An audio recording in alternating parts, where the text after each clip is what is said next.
All right. Good morning. Good afternoon on the East Coast. It is Wednesday, December 29th, 2021. How y'all doing? Man, we got some good ones for you today. I think some of these you're going to like. Stick around for the very end. I got the top 25 worst things about old Puddin' Pop so far this year. I think you'll really enjoy the end of that. But a few things that just kind of sets me off this morning. Um, this first one, it really gets to me real quick. So, the first article, the first headline hit that we're looking at is no criminal charges for Andrew Cuomo over alleged sexual harassment. You heard me right. No charges. Let's read a little bit further here. Disgraced former New York Governor Andrew Cuomo, uh, Democrat, will not face criminal charges stemming from the allegations of unwanted kissing by two women, one of them a state trooper assigned to his detail, the county prosecutor says on Tuesday, which was yesterday. So it goes on to say that he grabbed the state trooper. He asked her if he could kiss her. She was fearful for her job, so she said sure. He kissed her and then said, "Well, I hope that's not against the rules," type of thing. The guy is pretty damn pathetic, if you ask me. He's 63 years old, and the prosecutor said that there was credible. Listen to me. There was credible evidence to conclude that Como 63 did act as the women proclaimed. Our investigation found credible evidence to conclude that the alleged conduct in both instances subscribed above did occur. However, in both instances, my office has determined that although the allegations and witnesses were credible and the conduct concerning, we cannot pursue criminal charges due to the statutory requirements of the criminal laws in the state of New York. So it sounds like to me, time ran out, unfortunately. So another one slips through the cracks, folks. But they did state that there is another pending investigation. There is more going on there. Is anything gonna come out of that? And at this point, I don't think so. I really don't. I just don't. I don't have any faith in this stuff, hardly at all. These guys get away with whatever they want to do, but yet, January 6th, we still have political prisoners, plain and simple. Okay, so moving on to the next story. This one I find very interesting. So I just reported to you yesterday about the new quarantine guidelines coming out of the CDC. Well, immediately they get attacked. So the establishment media cast doubt on CDC's shortening of the 5-day quarantine guidance. If you read further down in the article, it says that they have doubt on the CDC's shortened 5-day quarantine guidance over concerns.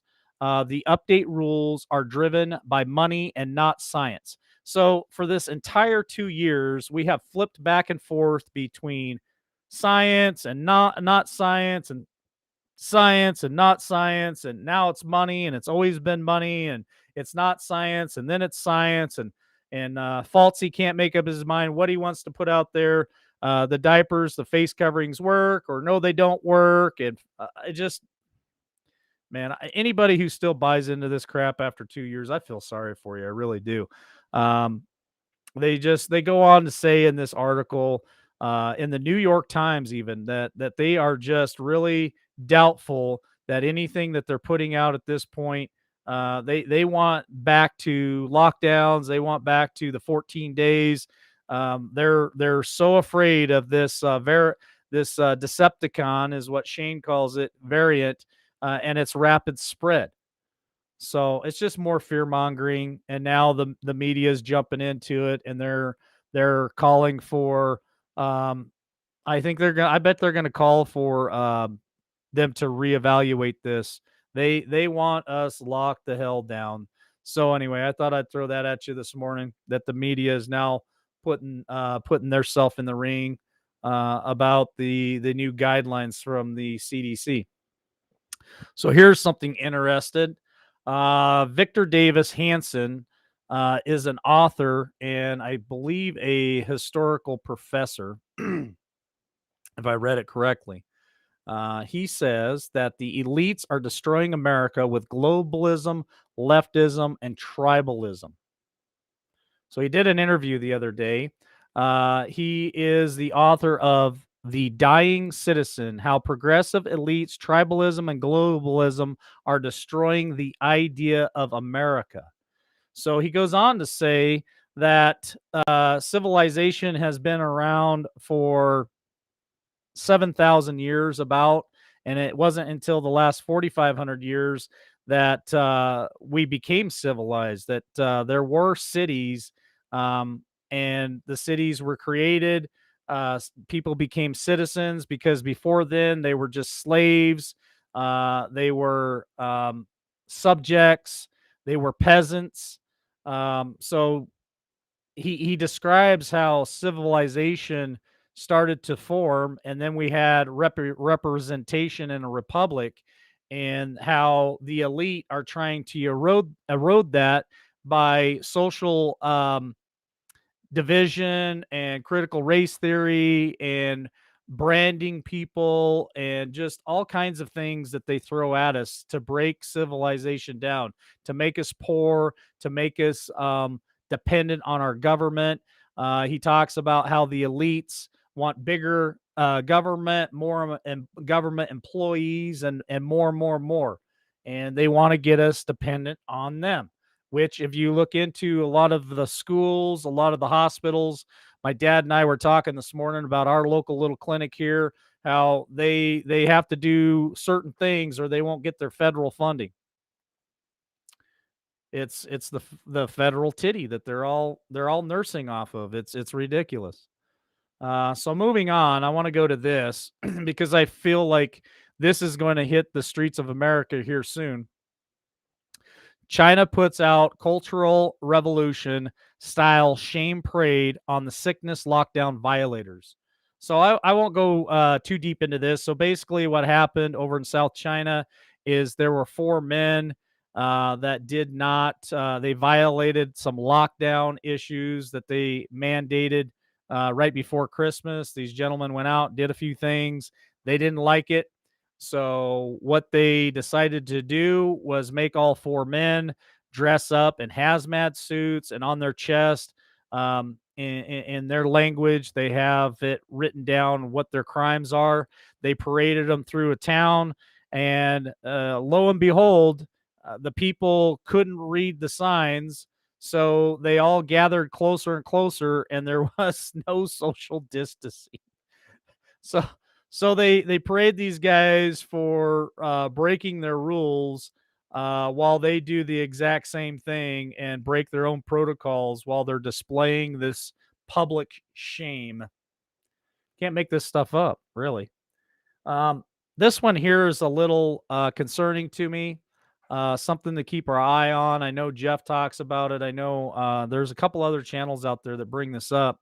So it's something that I seen in the news this morning for a headline, and so I read about it a little bit. Just something that there's a lot of things going on in the world right now. There's a lot of chess moves on the chessboard from all different countries: China, Russia, Ukraine, Australia, the UK. Chess pieces moving all over. So this is America moving their chess piece. U.S. Navy aircraft carrier strike group ordered to stay in the Mediterranean amid Ukraine-Russia fears. So the Defense Secretary Austin has ordered that the U.S. aircraft carrier strike group to stay in the Mediterranean Sea region rather than to move to the Middle East.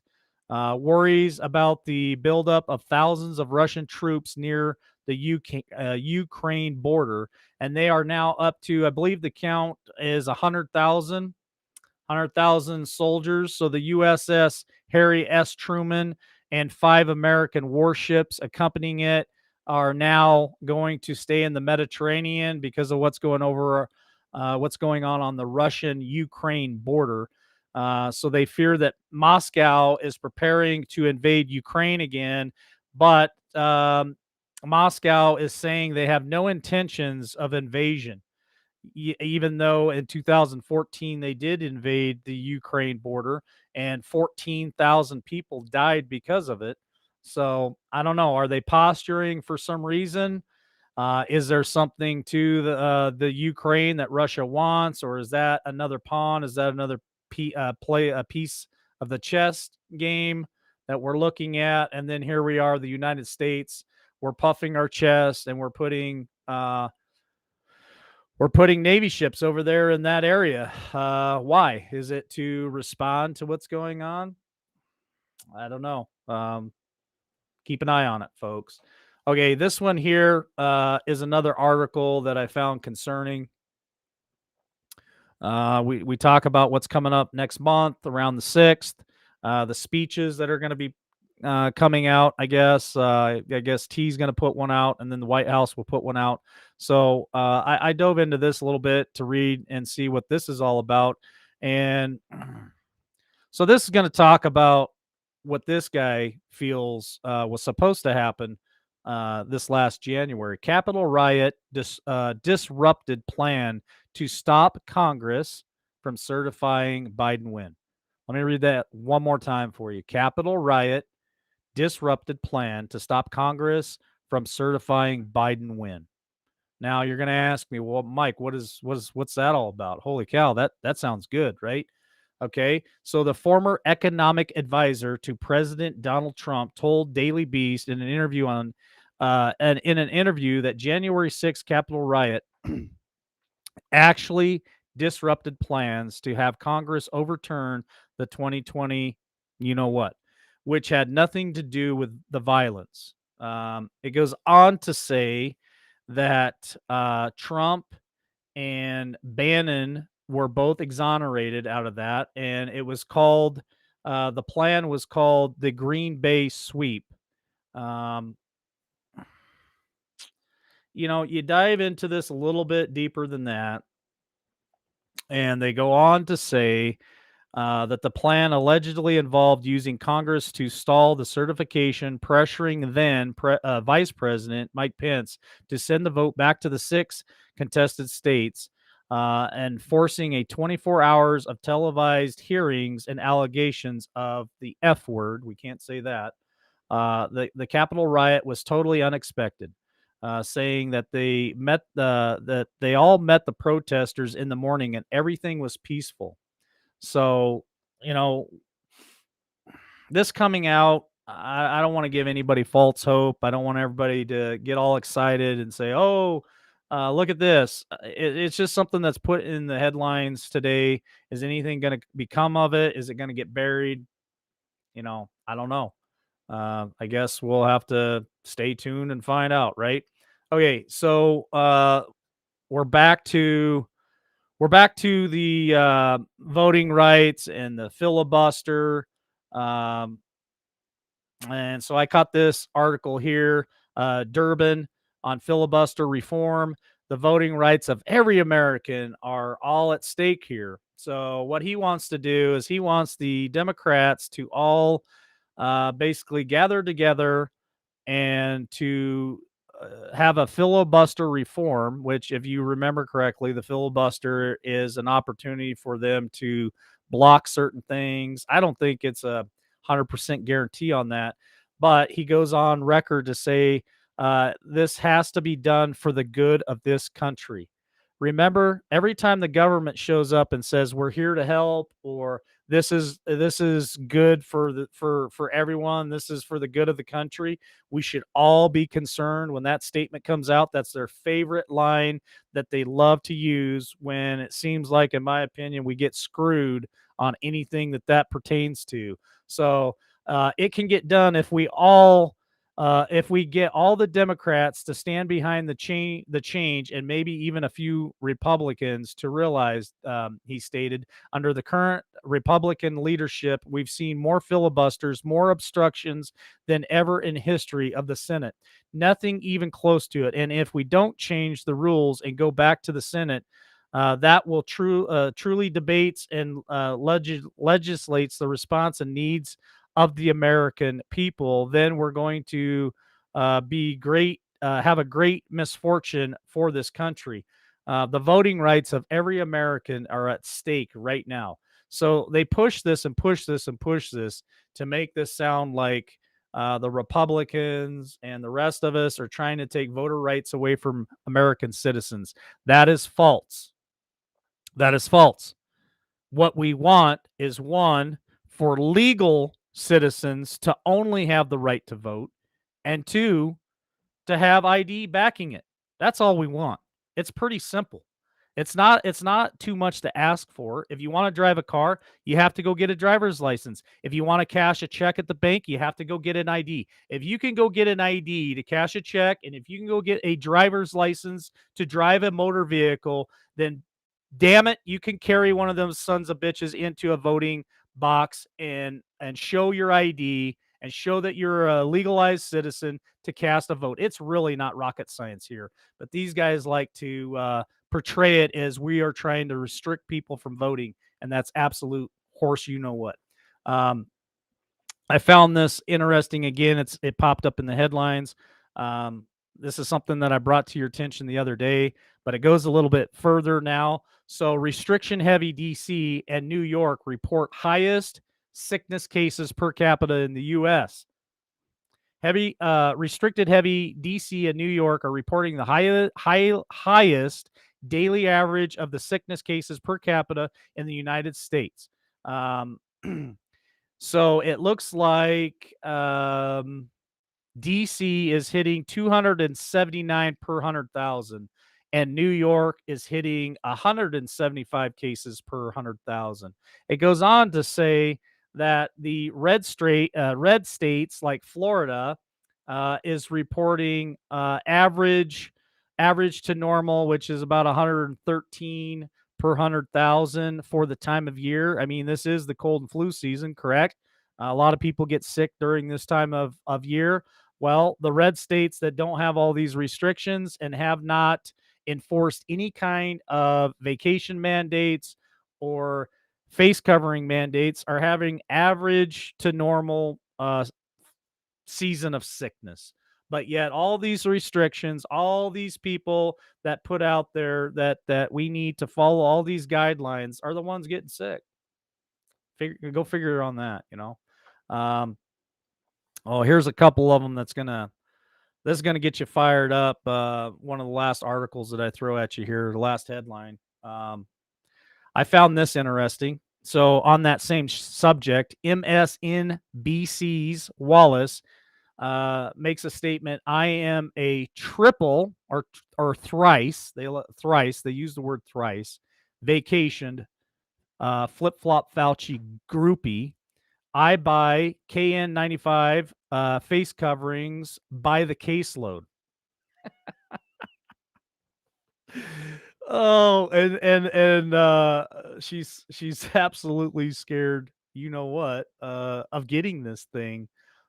She goes on record to state that she has done everything that they have told her to do, and she is still scared that she can't outrun this.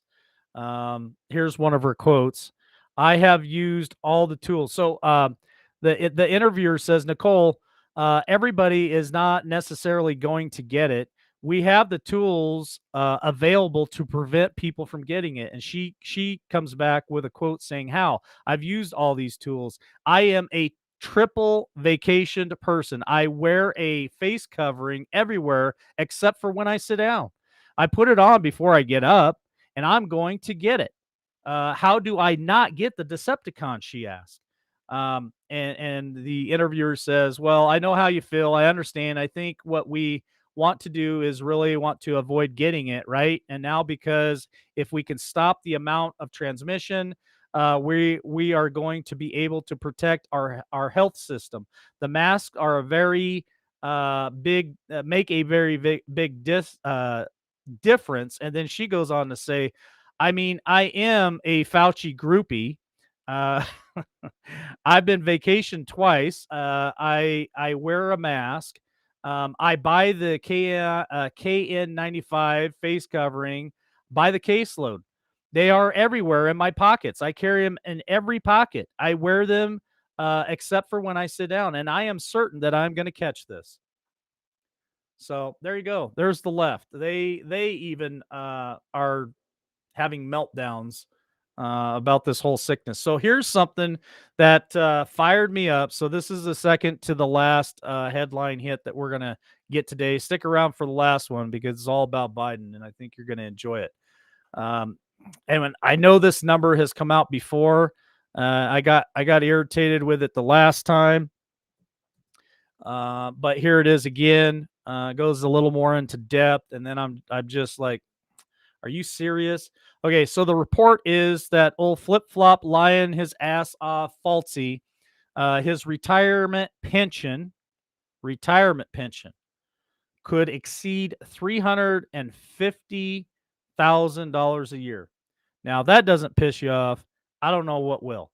So let's go further into this. After 55 years of service as a federal employee, the 81-year-old flip flop lying his ass off Fauci retirement pension would reportedly exceed $350,000 a year if he was to throw the towel in anytime soon. If he doesn't throw the towel in anytime soon, then it could raise even more than that.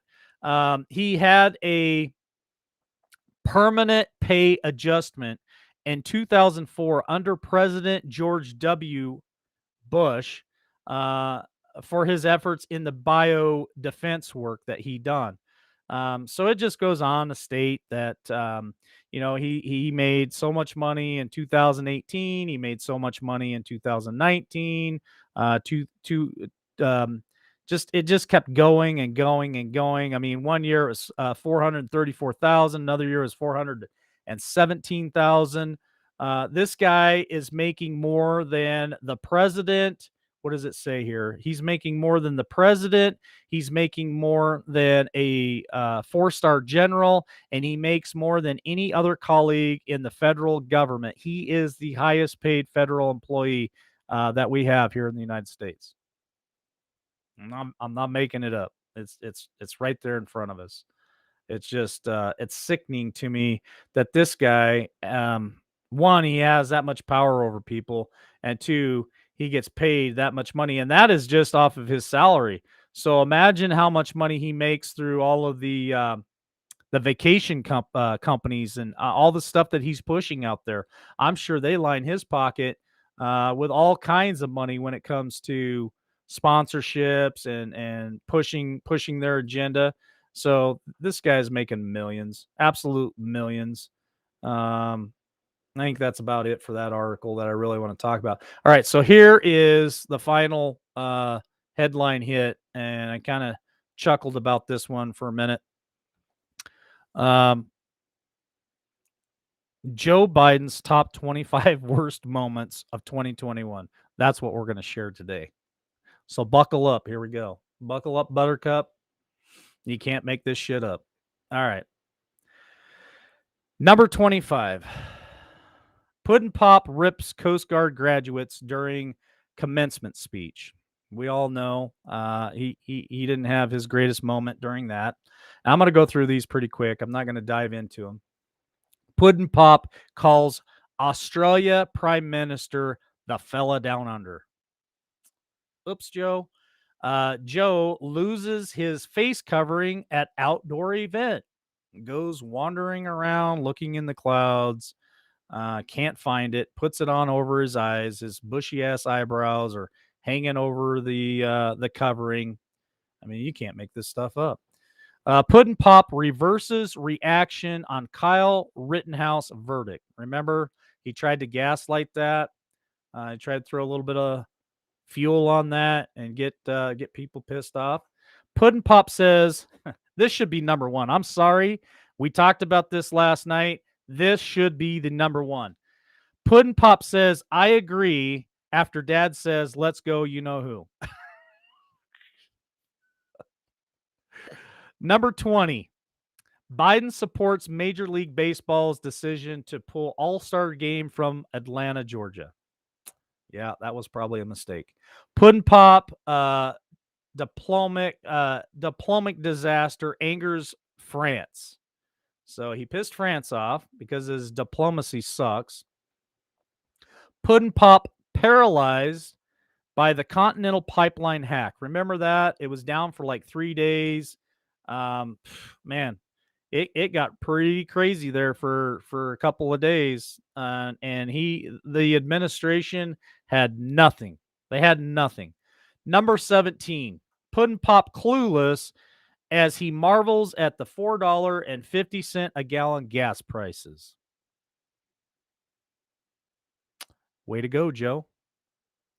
Uh, Puddin' Pop denounces transgender sports and bans as un-American. Denounces, not for, denounces. So, I don't know. Was that good for your base, Joe? Puddin' Pop voices dissent with Catholic teaching on abortion. Uh-oh, Joe. Biden reverses his position on payouts for illegal immigrants.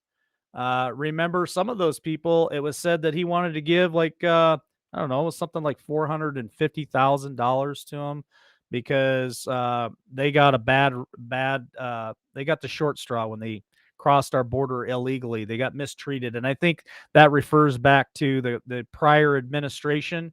And they may claim that they were mistreated under that administration. So each one of those people that were mistreated should get a $450,000 check. Puddin' Pop lies, not once, but twice, but many a times. Puddin' Pop lies about the Border Patrol agents who whipped the immigrants. Remember that article?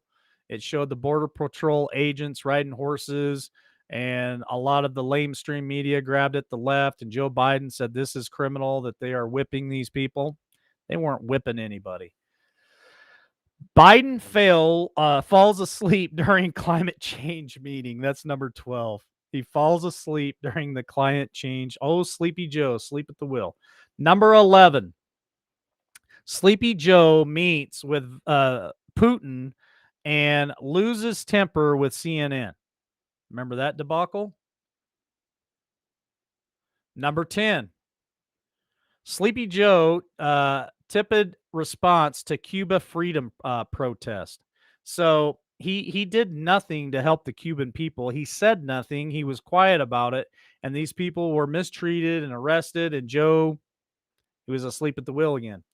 All right, Puddin' Pop claims that on that fateful day in January, that the rioters and bigger threat to democracy than the Confederates in the Civil War.